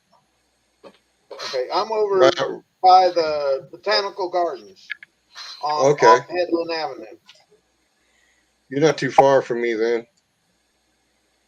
Well, there you go. Maybe y'all can kind of combine one day, get with Grammy and all of you get together and have some good fellowship out there in that bee yard. I do that on a few of Granny's Lisa's videos already. When Lee came, I'm the wisecrack on the video, Now, Lieutenant Colonel, this next gentleman I'm gonna introduce here does some fine beehives and the horizontal work. He will make you drool looking at the hives he built. He built the one you were going out to look at and got chased by the guard bee the other day. Oh, so it's his fault I got stung, not yours. There were no bees in that hive that day. But that is a good looking hive. Thank you. Very good looking hive. Ricky, what's a good experience you've had that you can bless the Lieutenant Colonel with? Well, I believe just keeping the bees themselves. I mean, and then being around other beekeepers that will uplift you, kind of what you're on here tonight, and lifting you up and giving you good advice. You that's worth so much to me. When I first started out, being around other beekeepers saying, yeah, you can do this, or give you a hand when you think that hive's a swarming and there's bees going everywhere is what I do. And they say, well, that's just a hatch coming off, So that advice is very important. And just remember that all of us beekeepers have lots of opinions of what's best for the bees. So, Yeah, and you've got a very good, talented lady there, Lisa, that knows her beekeeping, and you're blessed to have her. They probably already told you that. Been around Lisa for quite a bit, so that's why I jumped on here was for Lisa, and then DC over here. DC, there we go. DC over here for him to be on, who comments so much on everybody's channels, and so Everybody. I had He's to on jump on every here. stream, everywhere. Yeah, But every he's stream. always He so always leaves nice encouraging. comments. Yeah. But he's Yeah. the kind of person that's always And funny uplifting comments. everybody else. No He uplifts everybody lies, else. poster child. Yeah, he really Yeah. is. So, Now, yeah, I mean, There's no way around it. I've even been tinkering around. We like to follow Lieutenant Colonel that just kind of like everybody is saying, you'll figure out who's going to lead you in the right direction. And like they're saying, you'll have so many different opinions on things, but once you start diving in a little bit deeper and learning how the colony's working, how and why they're building that comb, you know, why is she building so many worker cells versus drone cells, and them beginning the wax process and all that kind of stuff. From time to time, I'll watch folks from across the pond, from South Africa over to England. There's some dude over in Ireland. Love the way these folks talk. And I'll just go in them comments and be like, I wonder, and this ain't no joke, wonder if DC's been in here. And buddy, DC's been to South Africa, Scotland, everywhere over there. He's been to Australia too. Yes, sir. But get your face up the He's gonna screen. make y'all say hey to him. Hey, Jasper wants his 15 minutes of fame.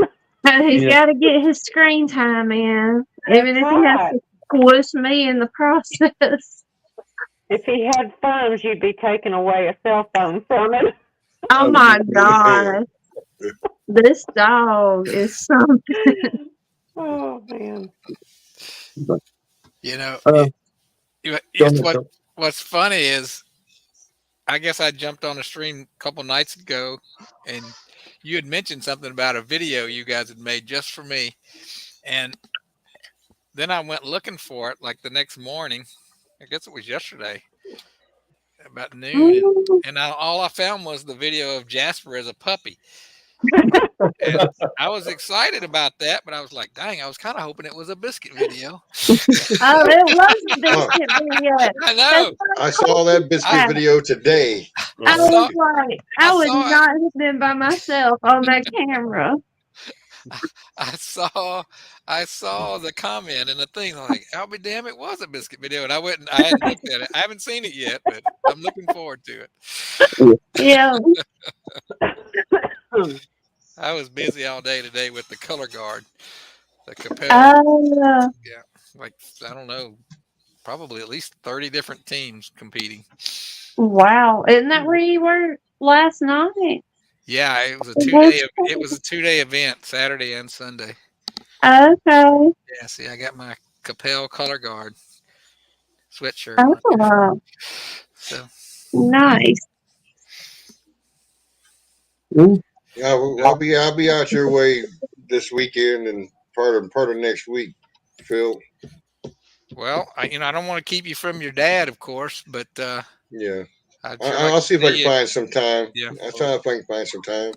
I've got it. I'm going to be. I think I'll be cutting out a colony out from under that trailer on Saturday, probably, but Saturday or Sunday. I'll probably be getting in Saturday. Yeah, I'm leaving Friday afternoon. And is that Ruth? That's Ruth. That's correct. Hey, Ruth. You gonna say hey to everybody? You just gonna wave at them? That's hi. That's hi. But yeah, that's Oh, hold on. See, yeah. Hola, Ruth. It's Lisa there. I know that's Lisa. Yeah.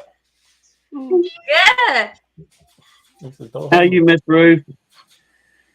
Hi. Lieutenant Colonel, this is the woman that does all that fine painting on them boxes. Mhm.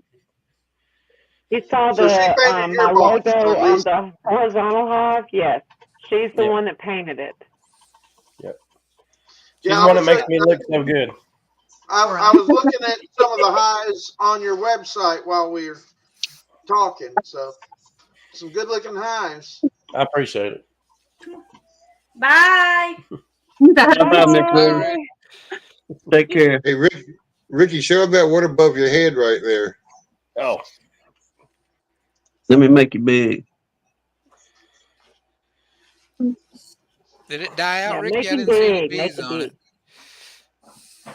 you know, it actually, for some reason last night, there's still bees on it. And Frederick Dunn told me he thought that there was still a queen in there. I'm not sure. But last night, about, I guess, 12 o'clock at midnight, all of a sudden it's 19 degrees outside, and that hive went crazy. And there were bees all in that chamber moving around. I'm like, I'm on the phone with Lee talking to him. I'm like, something's going on in this hive. This doesn't make no sense. It's cold outside. They shouldn't be doing that. The room temperature is the same, but they were all over the chamber for some reason. That's cool. Hmm. So, maybe they'll make it. Right. That's cool. Yeah, maybe. We'll see. Have y'all thawed out from the snow? Yeah, finally today we got a little bit of warmth, so it's been kind of nice. Lord willing, we ain't too far behind, and like we was talking earlier, where we at? We're getting into mid-February now. So, Lieutenant Colonel, Lord willing, in the next month or so, hopefully you'll be able to start getting into them swarms. And the big deal is if Grammy can get you into one while it's going on, and y'all can catch it before it gets 40 feet up. But Well, the closest you can get to a swarm without being a swarm is when Bruce spins his honey out and they set that trailer out there. All those bees go out feeding out there. Mhm. I stood out in the middle of that. He's got a video of that, right? You know, with me standing out with my arms out like this in the middle of all the bees. And I met Bruce in Ozark at one of the meetings there at the Farmer's Daughter. Okay, cool. Awesome. don't y'all have doesn't the Hives for Heroes meet up? What, maybe once a month or quarterly or something, Grammy? Yes, we have a monthly meeting the second Tuesday of every month Okay. on Zoom, and it's the nationwide meetup. Okay. And now that coincides with our meeting here in Ozark, and I wasn't able to make. I dialed in, but I didn't get to be in it very much because we had a really good meeting here in Ozark. So it's probably going to come down to me doing one or the other, like every other month. So, And that's also the same time as Tuesday Night Live, isn't it? yes, it is. Okay. So it's a very busy Tuesday night for me. Yes, ma'am. Well, Lord willing, she can get you in the swarm season, like we're saying, and start showing you on doing some of them splits and kind of let you get that experience going in the spring of, doing a couple, whether you do 2 or 3 frame splits and learning that process of, okay, Lord willing, that queen to get out there, she'll come back, have a good flight, come on back home, then get into your boxes, a week or 2 later. And whenever you pull that frame out and you start seeing those first little runs of eggs in there, and Lord willing, Lieutenant, you'll be able to get that excitement of like, okay, now we on to something. Let's Yeah, that was let's one of the things we discussed last time I was over there, was talking about how can you tell when a hive is fixing to swarm and then trying to deter them from swarming by splitting them. So we talked about some of that. So that, like I said, I've learned a lot since I've been going over and getting in the hives and just sitting there and talking to her and picking her brain. So it's been great. Yes. We'll kind of go back on to a piece of advice we could give is, which I'm bad about this, and there's probably others too as well, that you get into something, then you kind of jump ahead thinking, okay, I got this and I see what's going on. I know what's happening. But in reality, no, I need to step back and go back to my basics, then progress into further. If there's any kind of piece of advice that we could give you, that would be it. And oftentimes, like we were taught in fire and EMS, even though you got that advanced level, a good majority of the time, you need to refer back to your basics. The advanced part is a good thing to have, but yet start from the bottom and work yourself up to the point of, okay, now I see what's going on. Now I understand why we'll stay into these queen cells and swarming. You know, we're going into spring and we know by nature the bees, that's going to be their tendency to swarm. So do I recognize this as my bees are fixing to swarm, or do you have the confusion of, oh my goodness, there's something wrong with my queen and I need to do something? Whenever in reality, there's nothing wrong with the queen. It's just nature being nature. But let me remedy this so that I can carry on and be productive and not sitting back and stressing of, oh man, I jumped the gun. I shouldn't have done it this way. Well, I think one of the pieces of advice that I would have for a new beekeeper is learn the bee biology, learn the life cycle, and don't look at your hive as frames.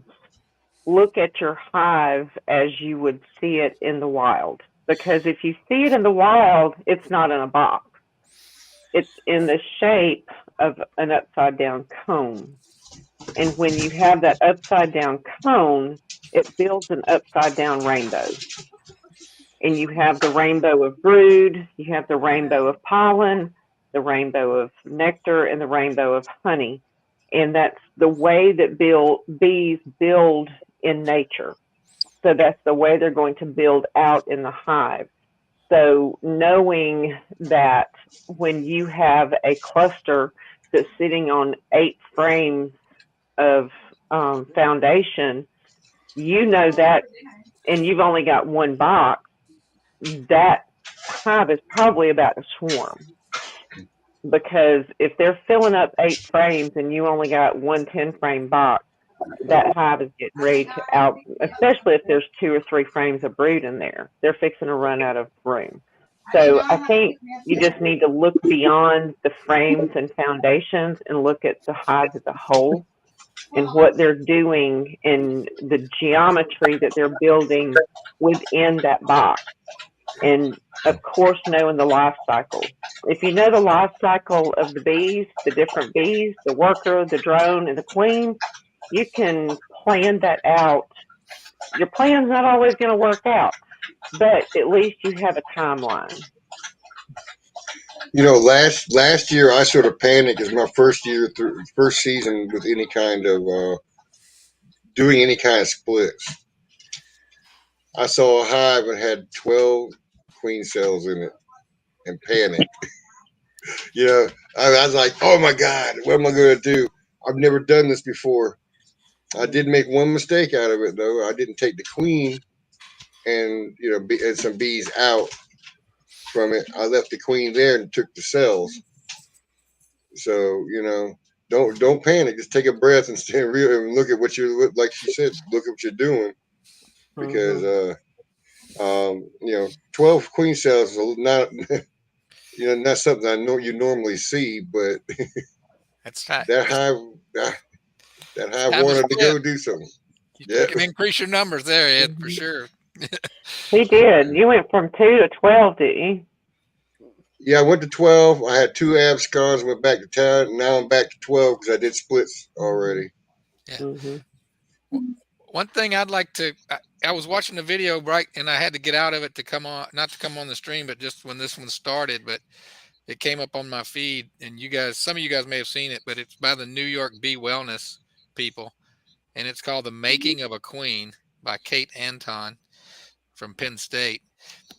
I was only into it about maybe halfway, but man, she goes into unbelievable detail on not just the making of the queen, but how the bees make the royal jelly and all that. She even has diagrams and showing the hypopharyngeal gland inside their head and all that. I was pretty excited to watch it, even though I know basically what happens. She went into detail that I'd never even thought of. So what's her name, Philip? it's called the channel is called New York Bee Wellness. They do these seminars. It's like a slideshow, but she has real good pictures and diagrams. And Kate Anton, Anton, is giving the presentation. This is on YouTube. It Yeah, was The Making of a Queen. The Making of a Queen. Kate Anton, Penn State. A New York Bee Wellness webinar. It looked like it was released 2 days ago. Huh. Okay. Thank you. I'll look for that. I think I'm going to send that to my newbie. Tell her to watch it. Let's see if I can try to find it on here. Put the link in the chat. The Making of a Queen. Yep. Yeah, I just pulled it up.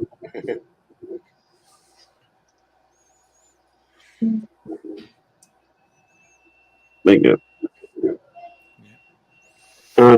Let Miss Hannah put that in the chat. Anybody that's interested. And if it's something, Lieutenant Colonel, you interested in too, kind of help you out a little bit, we'd definitely go check it out. We was talking with Mr. Larry Gandy earlier this week and going through with him some of the things he was telling us.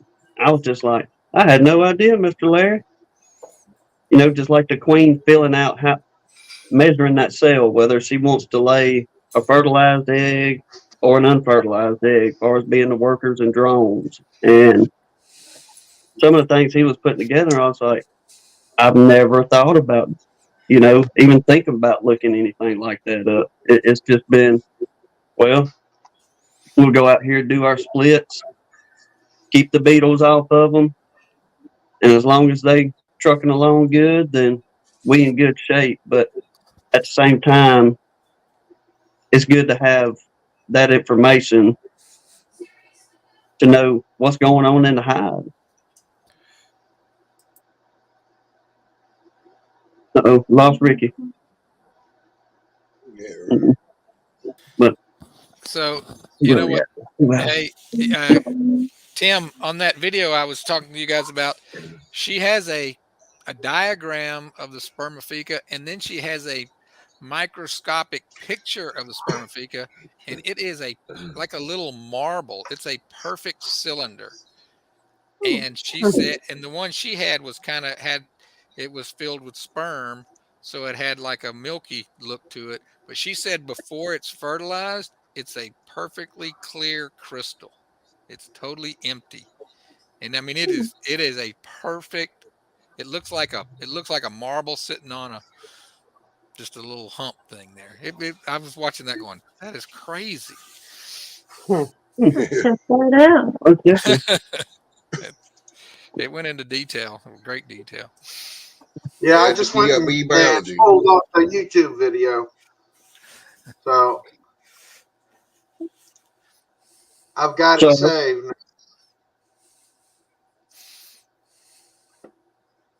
I'm sorry, you was cutting out. Go ahead. I said I went out to YouTube and pulled the video, so I got it saved now. So okay, there we go. Well, y'all, we're running into the 2 hour mark, but before we go, DC. Thank you for coming on tonight. Sir. Yeah. It's good to see you, bud. Thumbs up. Thumbs up. It's all Lee's fault. Yeah. For 2 years, I used the excuse that I didn't want to spend the money on a camera. You're not that expensive. I was not lying. I did not own a camera, and I did not want to spend the money it took to get a decent one. And then Lee came along. No excuses, bud. My Sunday. No, actually, Lee is cool people. There's no way around it. Lee's a good guy. I just wish he'd make more videos. Yeah, Lee is good for more than just to look at. That's for sure. He needs to make videos. He needs to get back in them bees. He's working too hard. Oh, look, DC. Ricky said he has a spot on Thursday night. He said, That's too much sensory input for 1 week. I just saw where, speaking of people who hadn't made videos in a while, I just saw where Houston Sheldon put out a video today. So I got to go watch that. Oh, really? Yeah. Good to see old Houston back at it.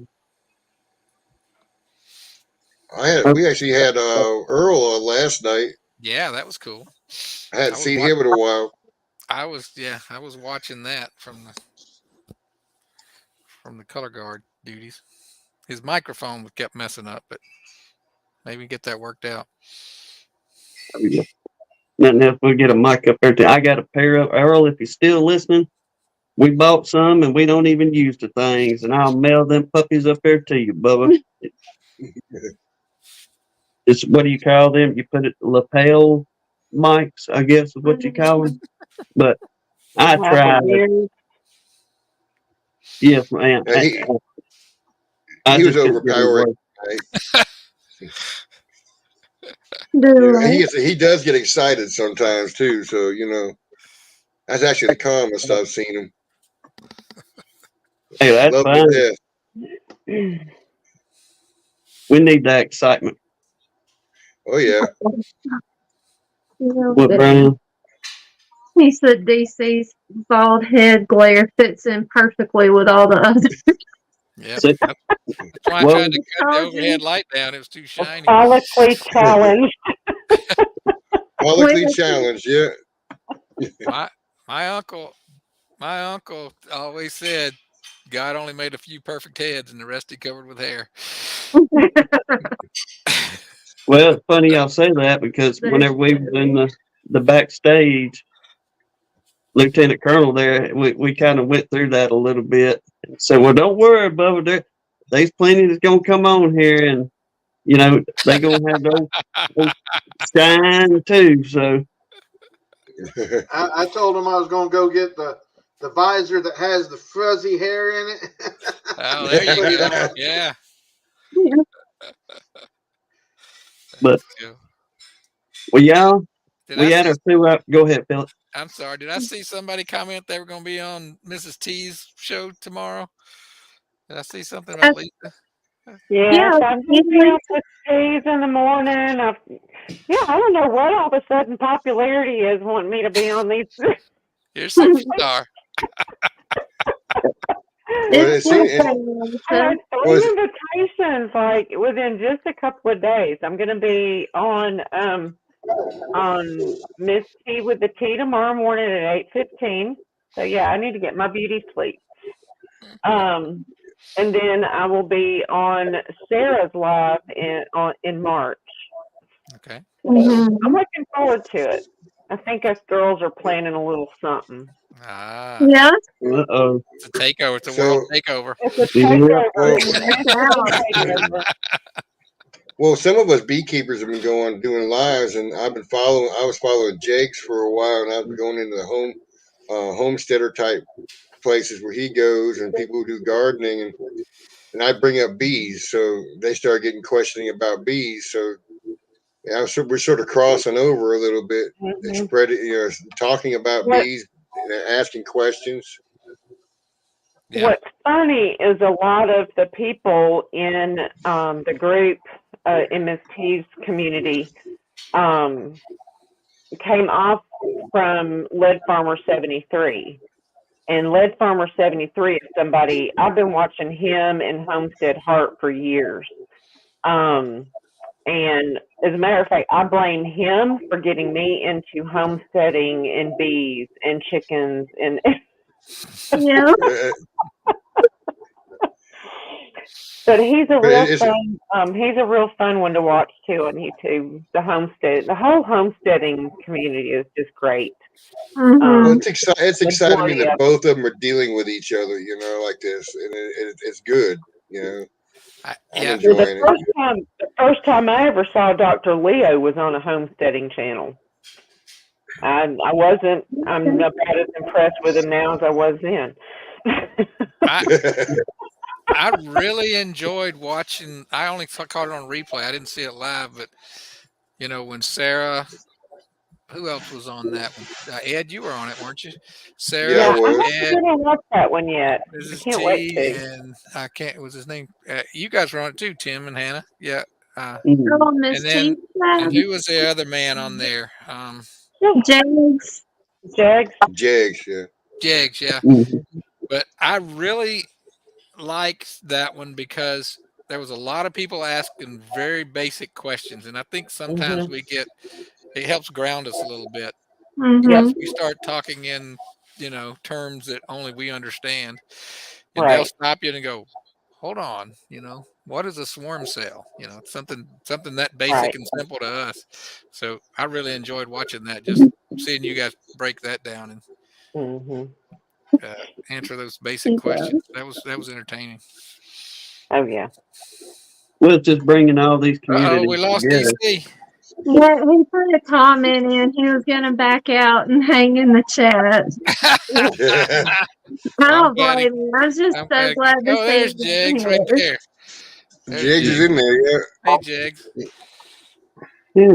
Well, everybody coming together and in the homestead and beekeeping world, and like Jay's talking about, many folks is into gardening and things of that nature. So you got to have many of your plants that you garden have to be pollinated. And besides your native pollinators, our honeybees is one of the best things to take and help pollinate, be able to have a good, healthy crop. And I just like that union we're bringing together of everybody, and we can build off it. They can learn from us, and I'm most definitely learning from them on some of the tricks that they're using in the homesteading portion. But there's a homesteading conference that Black Tropical Homestead has been doing every year in Savannah, and I've not been able to go to it, and I really want to go. And they've every so often there will be a camp out in South Carolina that Lead Farmer 73 sponsors. But it's just a bunch of homesteaders getting together and practicing preps and practicing, doing stuff in an emergency situation, how you would handle situations. But it all kind of goes together because really and truly what we call prepping, that was homesteading 50, 75 years ago. That's just the way you lived. You canned, you preserved, and you gardened. And it's just not the way of life anymore. But I'm so glad that I've gotten into it. So, Soil Family Meetup, that's it. April 5th, 6th, and 7th. Thank you, Jay. I really would like to go to that. It's in Savannah. I think they do get one of the big conference centers over there and have a big expo. But I'd really like to go to that this year if I could. Well, there you go. Anybody out that way? Say in Savannah, Georgia? Yes. Y'all I believe that's where it's been. I know that's where it's been. I believe that's where it'll be. I think that's what they did. But I know Terry with Guardian Bee Apparel, he is friends with the couple. I can't remember their names. They're Black's Tropical Homestead, but they're Terry and also I think the Pruitt's Homestead might go to that. I'm not sure. I know Andell's Farmstead does or Homestead, but there, it does. There's a lot of crossover of the different communities, and it's really good. I mean, there's good information coming from all of it, and that's how I started beekeeping, is getting into homesteading. So, yeah. Well, yeah. John, I'm going to bug out. Yeah, Haha. See what I did there? I think I'm gonna go. I'm gonna go watch a biscuit video. There you go. I watched a biscuit video. She could have called you. I'm gonna have my Nutella and vanilla wafers. And you know what I mean? We gonna. Y'all have a good night and God bless. Okay. You All right. too, Lisa. Good night. Good night, Lisa. Good night. Lieutenant Colonel, we thank you again, brother, for your service and coming in and sitting with us and giving us your story and everything this evening. It's been a blessing. It was really nice to meet you. It was. Thank you for having me on. We hope you come back sometime. Yes, sir. Anytime you're welcome. Yeah. I hope to Thank see you you very more. much. I hope to see you more on more of Lisa's videos too. I enjoy those videos you guys make. Absolutely. Yes, sir. And But, I just looked, Ed. You're 3.25 miles from me by the way the bird flies. That's why the That's bee. awesome. Way the bee flies around here. Well, you probably end up having some of your bees probably end up getting mated off of my drones and. well, maybe y'all can meet up and get together, being right down the road.